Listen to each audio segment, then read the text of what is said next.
Okay जी class next हमारे पास जो topic है वो है मीडियन का। ठीक है, मीडियन में भी हम लोग पढ़ेंगे वही कि ग्रुप और साथ में अनग्रुप। ठीक है जी, ग्रुप और अनग्रुप दोनों हम लोग मीडियन में। ठीक है जी, चले जी। मीडियन का मतलब क्या है ये भी समझ लें। मीडियन का मतलब है the most middle value, most middle value. ठीक है, ये हमारे पास इसका फार्मूला है। ये डेफिनेशन समझ, डेफिनेशन इनफैक्ट आपके पास the most middle value is called median हमारे पास फार्मूला। ठीक है जी, अच्छा जी। फार्मूला क्या है हमारे पास इसका कि n + 1/2 nth, ये tx लिखा है। ठीक है, nth वैल्यू हमारे पास। ठीक है,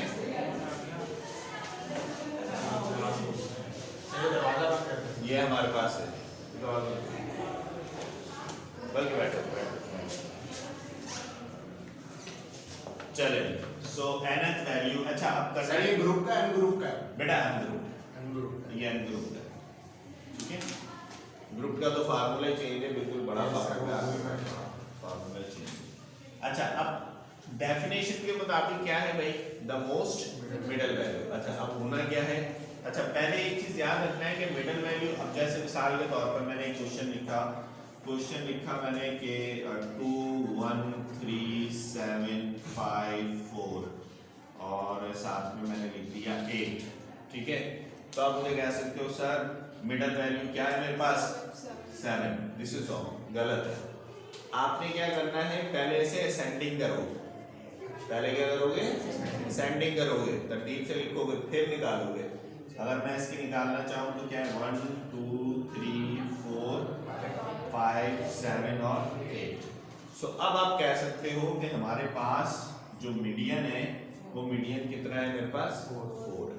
ठीक है, अच्छा ये क्या था देसी तरीका, यानी 3 इधर से छोड़ दो, 3 इधर से छोड़ दो, सेंटर वाली वैल्यू क्या कहलाएगी मेरे पास मीडियन कहलाएगी। ठीक है, ये देसी तरीका है। अब इसको जरा फार्मूले के तहत करके देखते हैं हम लोग। फार्मूला क्या था, यही था ना। Yes sir. अब फार्मूले में अगर मैं पुट करूं n मतलब वही number of observation, number of observation, कितनी की ऑब्जर्वेशन भाई 7, 7 + 1 डिवाइडेड बाय 2। ठीक है, 7 + 1 कितना हो गया भाई 8 डिवाइडेड बाय 2, आंसर कितना आ गया 4। यानी फोर्थ का मतलब फोर्थ वैल्यू लिखा हुआ था ना मैंने आगे, फोर्थ वैल्यू। तो फोर्थ वैल्यू क्या थी 1 2 3 4, फोर्थ वैल्यू हमारी 4 ही थी, तो that is called fourth value is 4। ठीक है, सो मीडियन इज 4। ठीक है, ये मेरे पास मीडियन क्या है मेरे पास 4 आ गया। क्लियर हो गई बात। अच्छा, अभी हम एक और करेंगे, जैसे मिसाल अब यहाँ तो साफ पता लग रहा है 7 नंबर है, 3 लेफ्ट से छोड़ दो, 3 राइट से छोड़ दो, सेंटर वाला नंबर आपके पास क्या होगा मीडियन होगा। लेकिन ये भी तो पॉसिबिलिटी है ना हमारे पास कि 6 नंबर भी हो, 8 भी हो, 5 भी हो, फिर क्या करेंगे उसके लिए भी हम लोग देख लेते हैं। ठीक है, अच्छा उसके लिए हम लोग देखते हैं एक नंबर मैं स्किप कर देता हूं कि भाई 2 1 3 5 7 और 8। अब ये मेरे पास क्वेश्चन है। ठीक है, मैंने एक नंबर स्किप कर दिया है। ठीक है, नंबर 1 मैंने क्या कर दिया स्किप। भाई पहले 7 थे ना, 7 से तो डायरेक्ट ही निकल आता ना, सेंडिंग करो, 3 लेफ्ट से छोड़ो, 3 राइट से छोड़ो, आंसर सेंटर वाली वैल्यू मिडल वैल्यू आ गई। ठीक है, फार्मूले के तहत भी कर ली।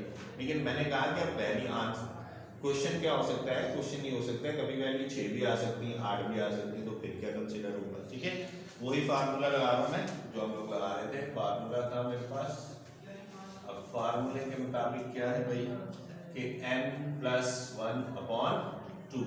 अब n कितना है मेरे पास 6 है 7 है 6 है ना, 6 + 1 डिवाइडेड बाय 2। सो 6 + 1 कितना हो गया 7 divided by 2। So T H कितना आ गया 3 पॉइंट, ठीक है जी। पूछे किसमें? हाँ हाँ असेंडिंग में करेंगे हम। असेंडिंग अगर नहीं करा तो असेंडिंग करेंगे आप इसे 1 2 3 5 7 और 8 असेंडिंग करना लाजमी है जी, ठीक है। अच्छा अब देखो आंसर कितना आ गया 3.5। अब 3.5 का मतलब क्या है कि यहाँ पर ये समझ लें 3.5 से मतलब क्या है मेरे पास कि थर्ड वैल्यू प्लस करो फोर्थ वैल्यू। 3.5 का मतलब कि थर्ड वैल्यू और प्लस क्या कर दो फोर्थ वैल्यू और फिर डिवाइड किससे कर दो 2 से। अगर आ जाता है 4.5 तो इसका मतलब फोर्थ वैल्यू और डायरेक्ट आंसर नहीं 3.5 डायरेक्ट नहीं बेटा डायरेक्ट आंसर नहीं हमने तो सर आज पहली दफा पढ़ा नहीं डायरेक्ट आंसर नहीं है। कैसे निकालेंगे वो स्पेसिफिक डायरेक्ट आंसर निकालते थे 3.5 डायरेक्ट आंसर नहीं आता ये 3 पॉइंट यहाँ पे इत्तेफाक है 3 आ रहा है, मेरे पास कोई दूसरे नंबर भी आ सकते हैं, ठीक है। तो 3 पॉइंट मैंने कहा 4.5 का मतलब fourth value plus fifth value, उन दोनों को क्या करोगे प्लस करो फिर डिवाइडेड बाय किससे करोगे 2 से। सो थर्ड वैल्यू मेरे पास कितनी थी भाई?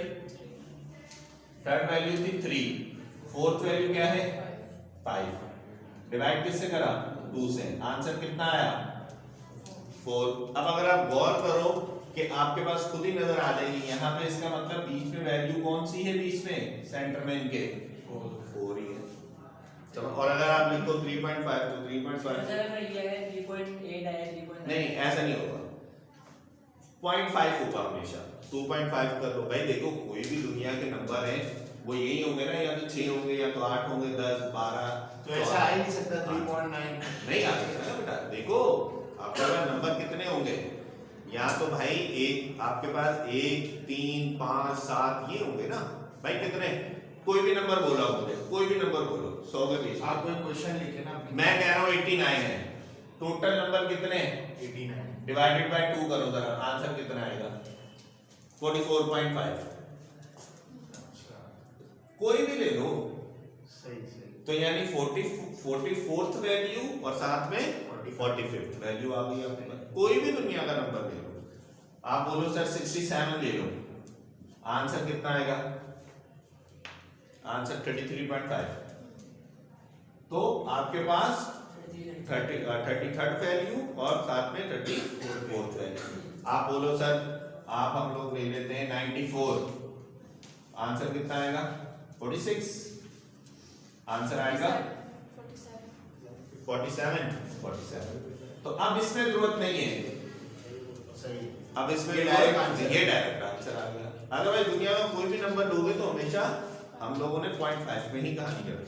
सही है क्लियर हो गई बात, सही है, समझ आ गई यकीन? यस सर, ये वाली बातें सारी समझ आ गई, यस सर, छाप लिया? Yes sir. चलें छापे, जल्दी से छापे, जल्दी से छापे। अभी हम लोगों ने मीडियन अनग्रुप्ड करा है, फिर इसके बाद हम लोग करते हैं मीडियन ग्रुप्ड करते हैं, ठीक है जी। अच्छा मीडियन ग्रुप्ड में हमारे पास अच्छा मीडियन ग्रुप्ड जो है हम लोगों ने थोड़ा सा ध्यान देना पड़ेगा। सो चलें जी जल्दी से इसके बाद हम लोग करते हैं मीडियन ग्रुप। समझ आ रहा है, किसी को कंफ्यूजन तो नहीं हो रही? हाँ क्लियर है, चलें ठीक है। बस लॉजिक्स देखें आप लोग को समझनी है, ठीक है। अगर लॉजिक्स नहीं समझोगे तो फिर गड़बड़ है। इसमें सिर्फ कैलकुलेटर की है, अनग्रुप्ड भी बहुत कम आता है। एग्जाम्स में जो आते हैं वो ज्यादातर ग्रुप्ड ही आते हैं, याद रखना। ज्यादातर किसमें आते हैं 90% जो है ना वो ग्रुप्ड के आते हैं, और बड़े बड़ी वैल्यूज की तरफ क्वेश्चन में आ रहे हो, ठीक है। सो अभी हम लोगों ने मैं साथ साथ मीडियन ग्रुप अनग्रुप करा, फिर मीडियन ग्रुप करूंगा, फिर मोड अनग्रुप करूंगा, और फिर मोड हम क्या करेंगे ग्रुप करेंगे। फिर इसके अलावा और भी चीजें ज्योमेट्रिक मीन भी करेंगे, फिर हार्मोनिक मीन भी करेंगे, ठीक है। इसमें ये 5 टॉपिक है, ठीक है। मीन, मीडियन, मोड, फिर ज्योमेट्रिक मीन और फिर हार्मोनिक मीन, ये हम लोग करेंगे। सर उसका तो ग्रुप अनग्रुप नहीं है, उसका भी है, सबका है ग्रुप अनग्रुप सबका है। फार्मूले इसमें बहुत है, फार्मूलों की भरमार है भाई। फार्मूलों की भरमार है, लॉजिक्स की भरमार है। अच्छा जरूरी नहीं, अब तो पहले तो मीन मीडियन मोड इकट्ठे वो कर लेते थे, अब जो है क्या नाम है बीच में कभी मीन पूछ के हार्मोनिक मीन और ज्योमेट्रिक मीन भी साथ में अटैच कर लेते हैं। मीन मीडियन मोड नहीं डालता, एक डालते थे मीन, सही है। ठीक है, साथ में ज्योमेट्रिक मीन और हार्मोनिक मीन भी डाल देता है। ठीक हो गई बात, चलें। सो अब हम चलते हैं ग्रुप की तरफ, ठीक है। अच्छा जी, ग्रुप में आप लोगों को कुछ बताना है मुझे। अच्छा ये ग्रुप भी है। अच्छा जी, ग्रुप में क्या है मेरे पास, ग्रुप में मेरे पास क्वेश्चन है 2 4 7 2 4 5 7, साथ में है 8 10 11 13 8 10 11 13 और साथ में है 14 16। ये हम लोगों ने क्वेश्चन लिख लिया, दैट इज क्लास इंटरवल और फ्रीक्वेंसी थी 24631 24631। क्लियर है जी? सर ये पेज नंबर क्वेश्चन कौन सा? ये बेटा पेज नंबर मेरे पास 56, एग्जाम्पल नंबर 1, पेज 56, एग्जाम्पल 1 ये है मेरे पास, ठीक है। चलिए कॉपी कर लिया ये क्वेश्चन, ये कर लिया ना आप लोगों ने, चलिए ठीक है। आगे चलते हैं हम लोग। सो हम लोग अच्छा देखें अब क्या है आपके पास कि अच्छा मैं अगर फार्मूला लिख दूं पहले, फार्मूला हमारे पास क्या है कि L plus H upon F summation F upon 2 minus C F, ठीक है जी। ये हमारा अच्छा इसका जो सिंबल है ये यू है, ठीक है, एक लाइन कर्व की तरह उन्होंने सिंबल करा हुआ है इसको, ठीक है जी। सो अब हम लोग चलते हैं आगे। अच्छा आगे के चलने के लिए याद रखिएगा जब मीडियन जब भी करना है फिर आपको क्लास बाउंड्री बनानी पड़ेगी। अब क्लास बाउंड्री क्या चीज है ये समझ लें। क्लास बाउंड्री अगर मैं आपको बनाऊं कि 2 4, ये देख रहे हैं ये 4 पे एंड हो रहा है और कहां से स्टार्ट हो रहा है 5 पे। क्लास बाउंड्री की ये खासियत है कि वो जहां से एंड होगा वहीं से क्या होगा। अच्छा अब करते क्या है, हम लोग सभी पढ़ते हैं कि भाई इसमें से 0.5 कम कर दो, इसमें से पॉइंट और उसमें 0.5 का कर दो ऐड कर दो, यानी 2 में लेस करेंगे तो कितना आएगा 1. ऐसे इसकी बनेगी तो नहीं ना, नहीं क्यों नहीं बनेगी, आपने बोला जहाँ से स्टार्ट होगा वहीं से। तो ये तो क्लास इंटरवल है ना, 4 से एंड हो रहा है 5 से स्टार्ट हो रहा है, हम तो क्लास बाउंड्री बनाने जा रहे हैं अभी।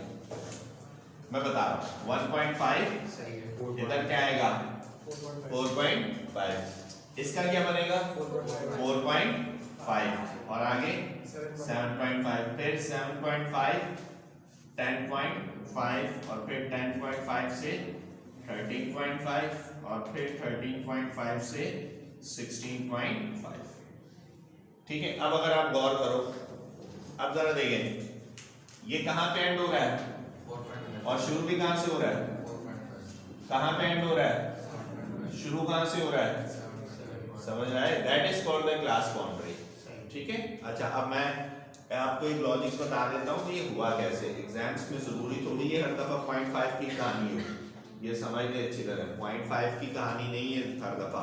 ये 0.5 कहाँ से आता है ये समझो, ये बेसिकली आपके पास जो डिफरेंस है ना यहाँ से किसी भी नंबर इसका क्रॉस में आपने जिसे कहते हैं डिफरेंस ले लें किसी का भी, सही है। ये याद रखना। एग्जाम्स में कभी पॉइंट्स में वैल्यू आ गई, कोई पॉइंट्स वाली सिस्टम आ गया तो फिर आप लोगों को ये आप लोगों ने करना है कैलकुलेटर पे, सीधी सीधी कैलकुलेशन है तो फिर तो कोई मसला ही नहीं है, ठीक है। लेकिन अगर थोड़ी सी भी वैल्यूज चेंज हो गई तो आप लोगों को ये करना है, कोई भी एक नंबर ले लो, मैंने ले लिया जैसे 11 और 10, तो 11 माइनस 10 आंसर कितना 1 डिवाइडेड बाय 2 कितना आएगा, तो यानी जो गैप रखना है आप लोगों ने कितना रखना है वो 0.5। अभी हम लोग पास पेपर्स में से भी जब क्वेश्चन करेंगे ना तो उसमें मैं दिखाऊंगा करके कि जरूरी नहीं है कि आप लोगों ने हमेशा 0.5 का ही डिफरेंस रखना है, ये लाजमी नहीं है, ठीक है। लेकिन क्योंकि हम लोग यही करते हैं तो इसलिए हम लोग मतलब करते क्या है, होता है इसमें तो सिंपल यही था, तो मैंने यही कर दिया। ठीक है, सो ये मेरे पास क्या निकल के आ गई, ये मेरे पास निकल के आ गई क्लास बाउंड्री। अब सुने, अब सवाल क्या है जो आप पूछ रहे थे भाई, देखो अगर तो उसने आपको पहले से ही क्वेश्चन क्लास बाउंड्री में दिया हुआ है तो फिर थोड़ी हम लोग निकालेंगे। जैसे मैंने एक क्वेश्चन लिखा, ये क्वेश्चन लिख रहा हूँ, कॉपी नहीं करना, ये क्वेश्चन है मेरे पास। सपोज मैंने कहा 10 20 20 30 30 40, तो ये तो ऑलरेडी किस में है, क्लास बाउंड्री। तो अब इसकी थोड़ी क्लास बाउंड्री हम बनाएंगे। सही, मतलब ये क्लास इंटरवल जहाँ एंड हो रही है वहां से शुरू हो रही है उसकी नहीं बनेगी क्लास बाउंड्री, इसकी बनी हुई है ना, मतलब ये इसकी है, ये तो ऑलरेडी डेटा किसमें है मेरे पास, क्लास बाउंड्री में, तो इसकी बनाने की जरूरत नहीं है। बनाएंगे किसकी, जो क्लास इंटरवल है जिसकी क्लास बाउंड्री इसमें नहीं बनेगी हमारे पास। क्लियर हो गई बात? चलिए अब आगे कौन लॉजिक्स, आगे ये है हमारे पास कि मैं एक चीज करूंगा, इसका जरा सम कीजिएगा फ्रीक्वेंसी का, फ्रीक्वेंसी का सम कीजिएगा। 16 सर, कितना आ गया, 16 16 आ गया मेरे पास। ठीक है 16, ठीक है। अच्छा अब हम लोग करेंगे क्या कि आप लोगों ने यहाँ पे एक फार्मूला लगाना है, that is summation f upon 2। क्या लगाना है, summation f upon 2। Sum of f कितना है मेरे पास 16 और डिवाइड किससे करेंगे 2 से। आंसर कितना आया 8 आ गया। ठीक है, अच्छा ये 8th में क्या है ये भी मैं बताता हूँ। ये करने के बाद हम लोग यहाँ पे एक चीज बनाते हैं, that is called the cumulative frequency. क्या बनाएंगे, कॉम्युलेटिव फ्रीक्वेंसी बनाएंगे। अब कॉम्युलेटिव फ्रीक्वेंसी कैसे, जो फ्रीक्वेंसी है 2, ये मैंने लिखी 2 में क्या प्लस करेंगे 4, आंसर कितना आ जाएगा 6 में 6 प्लस करेंगे 12 में 3 प्लस करेंगे 15 में 1 प्लस करेंगे, कितना आ गया 16 आ गया। तो समझ आ गया बात, zigzags मल्टीप्लिकेशन है, ये समझ आ गई लॉजिक। अच्छा अब करना क्या है कि ये जो 8th है ना, ये हम लोगों ने चेक करना है कि ये जो 8th वैल्यू है, ये 8th वैल्यू कहाँ एग्जिस्ट करती है कॉम्युलेटिव फ्रीक्वेंसी में, या तो इसके बराबर आए या इससे बड़े आए, छोटा नहीं, या तो इसके बराबर या इससे बड़ा। अब जैसे 2 तो ऐसी बात है क्या है छोटा, 6 भी क्या है छोटा है, तो हमारे पास बचा क्या 12। तो ये 12 के ऊपर सारी अब हमारी कैलकुलेशन। इससे जो ऊपर वाला नंबर है याद रखना, वो क्या कहलाता है मेरे पास CF, ये वाला CF C.F। ठीक है, ये हमारे पास सिचुएशन। अच्छा अब आगे सिचुएशन क्या है, आगे सुन लें। ये क्या लिखा हुआ है L, ठीक है। L का मतलब क्या है, L का मतलब है लोअर क्लास बाउंड्री। लेंथ नहीं बोलते, ना ना ना, लेंथ कहां से आ गई, लोअर क्लास बाउंड्री। अच्छा सुनो, अब देखें नाम से जाहिर है लोअर क्लास बाउंड्री, यानी जो आपकी ये आपने ग्रुप मीडियम आपने ये ग्रुप सिलेक्ट कर लिया है ना, इसके अंदर जो क्लास बाउंड्री है, इसके अंदर जो लोअर है, लोअर क्लास बाउंड्री, ये वाली क्या है अपर है, ये क्या है तो लोअर क्लास बाउंड्री। मैं अगर इसको अब सॉल्व करना शुरू कर दूं कि बल्कि मैं इसको यहां से करता हूं कि भाई L कितना आ गया मेरे पास 7.5, लोअर क्लास बाउंड्री यानी जो क्लास बाउंड्री है उसमें से लोअर ले लिया 7.5। H कहते हैं विड्थ को, ठीक है। आम लोग बच्चे समझने के लिए इसको हाइट का भी वर्ड यूज कर रहे होते हैं, सही वर्ड क्या है इसकी विड्थ है। अच्छा ये याद रखना ही हमेशा वर्टिकल लेते हैं, हॉरिजॉन्टल नहीं लेना, यूं डिफरेंस नहीं निकालना 2 और 4 का नहीं, वर्टिकल ही लेना है आप लोगों ने, ठीक है। यार मेरी हाइट से भी आप कंसीडर कर सकते हो, सही है कि सर की हाइट करा तो वर्टिकल ही लेना था हम लोगों ने डिफरेंस, ठीक है। सो कितना आ गया H कितना आ गया 3, किसी का भी ले सकते हैं कोई हर्ज नहीं है, किसी का भी ले लो 5 और 8 का तब भी 3, 8 11 8 का 3, 14 11 का तब भी कितना आएगा 3 ही आएगा, विड्थ कहते हैं इसको। H आ गया मेरे पास कितना 3। फ्रीक्वेंसी इसी हमारी ग्रुप में, इसी ग्रुप की जो फ्रीक्वेंसी थी, इसी ग्रुप में हमारे पास फ्रीक्वेंसी कितनी थी भाई 6 थी, इसी ग्रुप की हमारे पास फ्रीक्वेंसी कितनी थी 6 थी, तो मैंने यहां पर क्या लिख दिया 6। Summation f upon 2। अच्छा, बहुत सारे बच्चे क्या करते हैं, गलती करते हैं, समेशन f अपॉन 2 यहां से करना शुरू कर देते हैं, 16 लिखते हैं फिर या 8 लिखते हैं फिर डिवाइड बाय 2 करते हैं। यूं नहीं करना, डायरेक्ट आंसर लिखते हैं। समेशन f अपॉन 2 का आंसर कितना है भाई? सर डायरेक्ट वैसे अगर करना चाहे तो वैसे कर सकते हैं ना, 16 डिवाइड बाय 2। हाँ हाँ कर सकते हैं, कर सकते हैं। कितना आ गया मेरे पास? 8 आ गया माइनस CF। और याद रखना ये CF हमेशा इससे क्या होगा? छोटा होगा। ये याद रखना, CF हमेशा क्या होगा? इससे छोटा ही होगा मेरे पास। ठीक है, कैलकुलेशन कर लेते हैं। 7.5 प्लस 3 अपॉन 6। 8 माइनस 6 कितना भाई? 2। सो 7.5 प्लस 2 3 जा 6, 6 डिवाइडेड बाय 6 जी। 6 डिवाइडेड बाय 6 कितना होगा? 0। 6 divided by 6 is equal to 1 होता है। सो मैंने यहाँ पे लिखा 1। आंसर कितना आ गया? 8.5। ये मेरे पास आंसर आ गया।